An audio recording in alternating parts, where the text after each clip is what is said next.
Magpapakain tayo ng BBS. Yan. Baby brine shrimp. Magpapakain tayo ngayon guys. Dito sa ating loob ng aquarium. Yan guys. Ito.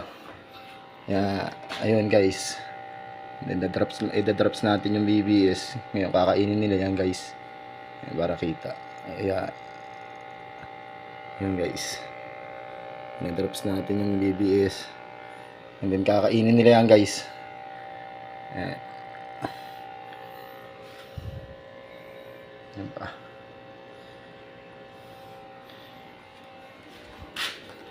Ayan. Drop ulit tayo. And then yung kabila naman. Lagyan din natin. Ayan. Pinaka-stack nila yan. Para mabilis silang ito yung tip na to. Mabilis din. Nakakaano rin to eh. Okay din to pang pag magbe-breed ka, magpakain ka rin ito. Yan. Yan sa baba. Yan guys. Pinapakain ko sila ng BBS. Yan. Gaganda ng swordtail sa baba guys. So. Yan. Showa swordtail. Parang may koi swordtail din dyan eh. Yan mga vintage na swordtail guys.